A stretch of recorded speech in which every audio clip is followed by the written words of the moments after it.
Assalamu alaikum warahmatullahi ta'ala wabarakatuh. Jama'a barkanmu da warhaka.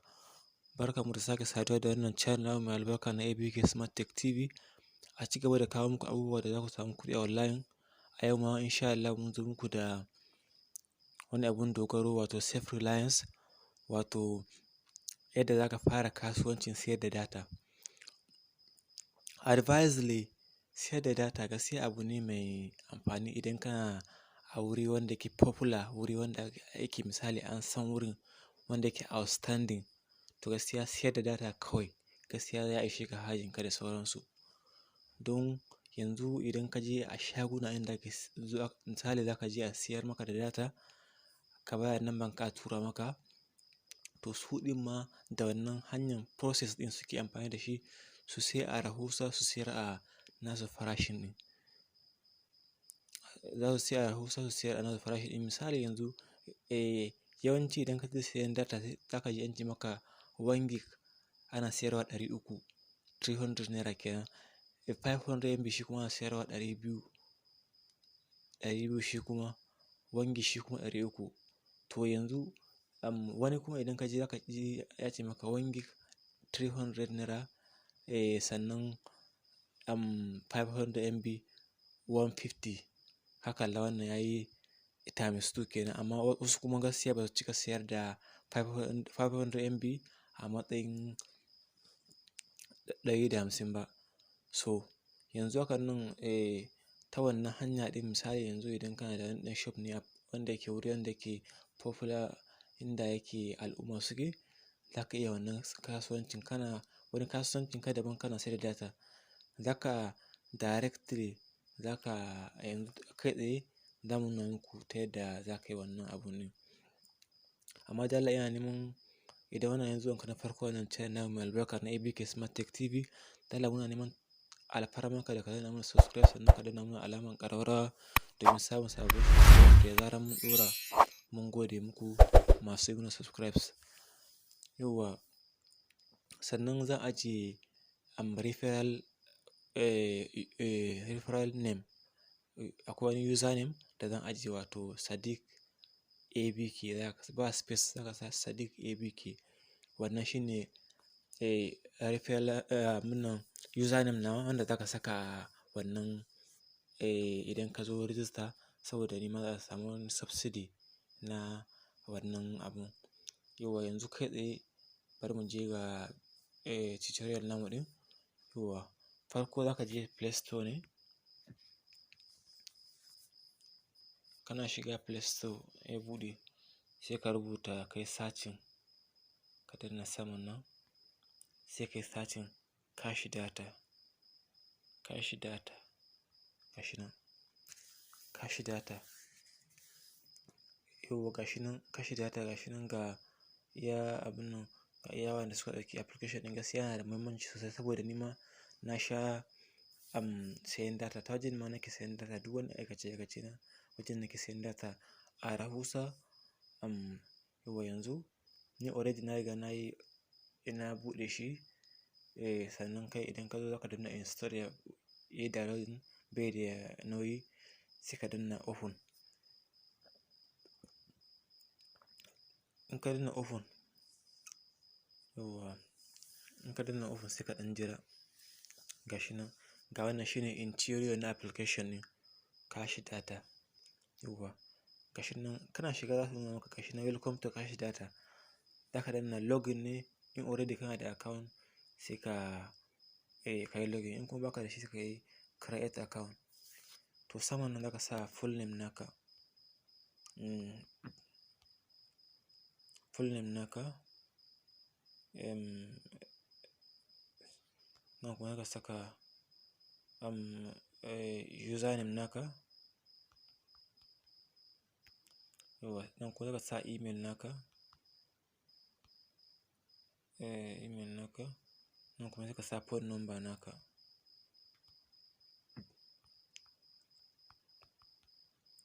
Nan kuma sai ka sa house number, house address kenan.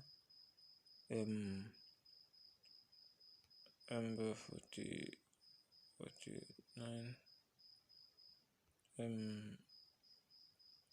Taraba Street.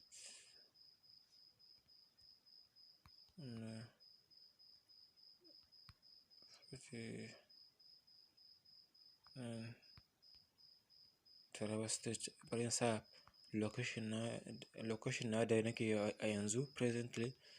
Yawwa. Saka, sai ka saka referral. Is optional ne.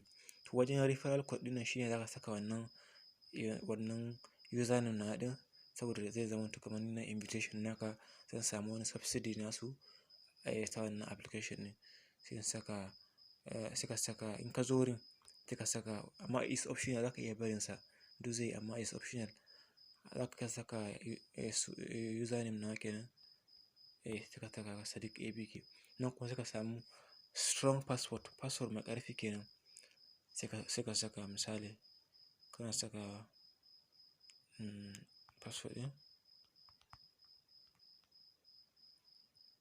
Yawwa, kana sakawa shi kenan, sai ka danna sign up ɗin nan. Yawwa, kana danna sign up zai buɗe maka gashi nan cikin application ɗin ne wannan. Gashi nan cikin application ne wannan na saman nan. To yanzu wannan shine cikin interior na application ne. Wannan application ne. Yawwa, yanzu wannan saman nan ka kalla ga username na ɗin SadiqAbk. Sannan kuma available balance na gashi nan shine anan, ya saka star ɗin nan. Wannan shi kuma referral bonus. Wannan idan misali ka yi referral mutum, misali kamar ni na yi referral naka, zai zamanto zan ga referral bonus na gashi nan anan, wanda ya sa alamar naira 0.00 nan. Yawwa, nan kuma pound wallet ne, nan kuma transaction history ne, da kuma wallet summary da sauransu. To yanzu kai tsaye abin da za ka yi shine, kana shiga gashi nan an baka account number shine wannan 8526940006 ɗin nan. To yanzu idan ka tashi ka kalla yanzu balance na gashi nan 0 ko. Yanzu in ka tashi za ka yi wannan copy. Abin da za ka yi misali yanzu za ka yi sana'ar wannan ɗin ne. In kuma a wayanka ne za ka iya tura ko wanke ne ma. In ka tura wanke za a yi charges ɗinka naira 50. In ya zo za ka samu 950 ne. In kuma daman za ka yi kasuwancin ka ne, kana son ka fara sayar da data ɗin, to shine za ka je ka yi copy wannan account number ɗin. Sai ka je ta bank app naka, ba ta USSD code ba. Ta bank app naka sai ka je ka yi transfer. Ka yi copy haka. In ka yi copy ba gashi nan account number copied, ya riga ya copy kenan. Sai ka je bank app naka. Kowane banki ke da shi, Wema ko Access ko First Bank ko Zenith. Za ka je kawai bank app ɗin, sai ka je ka yi making transaction, ko kuma online bank kana da kuku da haka. Za ka je kawai ka yi making transaction a cikin wannan account ɗin. Idan ka yi transaction zai zo direct. Za ka kalla available balance naka gashi na saman nan. Za ka kalla misali ka tura 5k, ka tura kamar 5,000 ma yayi. Ka tura 5,000 zai zo available gashi nan. 10,000 ma ka tura. Kana tura ta wannan in ka je za ka kalla gashi nan account number ɗin SadiqAbk. Gashi nan ga suna abun ɗin bank ɗin Wema Bank. Da ka je dai sai ka saka amount, sai ka zo ka saka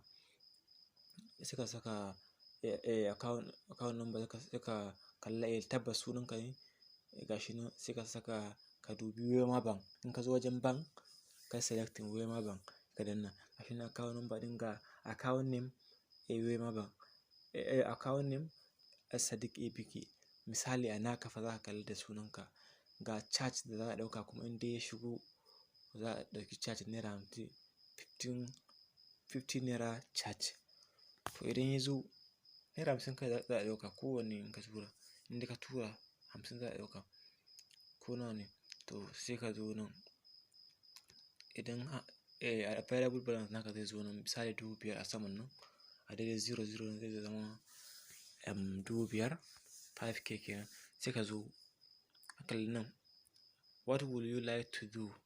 Me kake so ka yi? Shine buy data, zaka sai data ne ko kuma zaka buy airtime, zaka sai airtime ne ko kuma cable TV, zaka yi ko pay bill da wannan ɗin zaka biya kuɗin TV da sauransu, kuɗin TV haka nan satellite haka. To da kuma pay bill payment, kuɗin wuta zaka biya, da kuma wannan kuma referral ne, wannan kuma bonus to wallet, airtime to cash transfer, zaka iya yin mutum transfer ma shi ma haka. To yanzu abunda zaka yi kawai, abu muhimmi shine za mu sayar da data ne, muna sayar da data yanzu mu.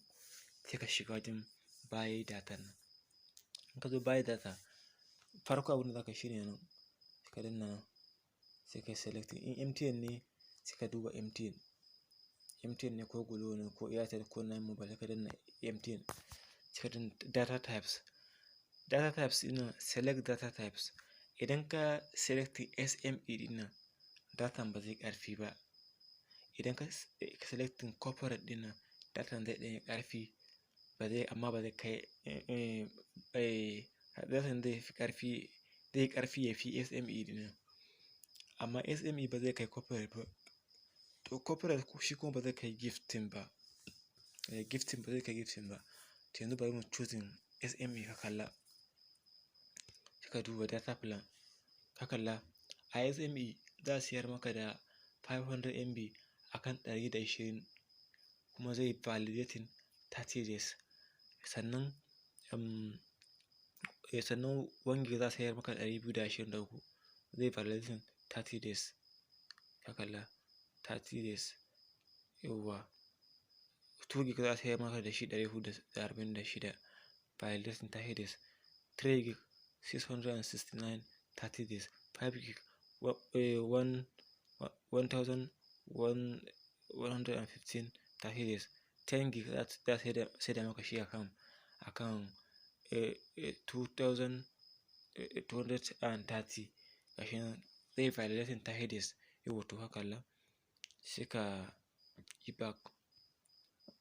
Yanzu misali in corporate ne kuma za ka kalla, gashi nan 500 MB za a sai da maka 500 MB za a sai da maka shi 125. 1 gig za a sai da maka shi 135, validating 30 days.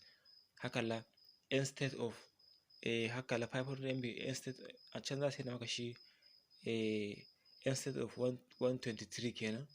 Haka nan rage wani abu. To shine. Amma tare da ka tsaye da corporate ɗin nan, inda kana son data ne. Amma yawancin wasu gaskiya suna sawa SME ɗin nan, yawanci masu sayar mana da data gaskiya. Yawanci SME suke tsaya saboda ko ya ɗan fi rahusa, amma da gaskiya indai kana son datan kai abu ne, tunda wannan wancan abin da ke tsakanin su kawai 2 naira ne kawai. Wancan ana sai da shi 500 MB, ana sai da shi 123 ne naira. Sannan kuma a corporate ana sai da shi 125 ne. Kaga 2 naira ne tsakanin su. Sai ka danna corporate ya fi, saboda ya kasance kada mutum ya zo ya siya data wajen ka kuma ya ga tsafta ya ƙare. Yauwa. Sai ka danna data plan. Misali ka danna 1 gig. Sai ka zo nan phone number na shi ne ka danna, gashi nan. Duk wanda recent beneficiary, duk wanda haka number saka, misali number mutane 10 ne ma, indai ka taɓa tura masa, za ka kalla a listing ɗin a nan. Wannan na taɓa tura masa shi, sai ka ga number shi a nan. To yanzu bari mu saka haka. Idan muka saka shi kenan number sa, sai ka danna buy. In ka danna buy sai ka danna gashi nan. In ka sa fingerprint ne, in za ka yi using pin ma duka ɗaya ne. Ka danna ka yi using pin, shi kenan zai tafi yanzu. Amma yanzu bamu da kuɗi a wallet ɗin. Yanzu ina fatan dai yanzu ko an fahimta. Gaskiya yana da importance sosai application ɗin, kuma easily wallahi. Ga security ga komai da komai, kuma kuɗin ka safe wallahi, ko 1000 ne. Za ka ajiye su a saman nan, ka riƙa sayen data, ka sayi na ɗaya, ka sayi har hakalla hakan yayi. Masha Allah. Ina fatan dai an fahimci abin da muka koyar. dalla idan wannan ne zuwanka na farko a wannan channel namu mai albarka na ABK Smart Tech TV, sannan da Allah kada manta wajen referral da Allah sa muna SadiqAbk SadiqAbk za ka kalla, za mu saka a description. Dalla idan wannan ne zuwanka na farko a wannan channel namu mai albarka na ABK Smart Tech TV, dalla muna neman alfarmaka da ka danna mana subscribe, sannan ka danna mana alamar ƙararrawa domin samun sababbin shirye-shiryenmu da zarar mun ɗora. Mun gode.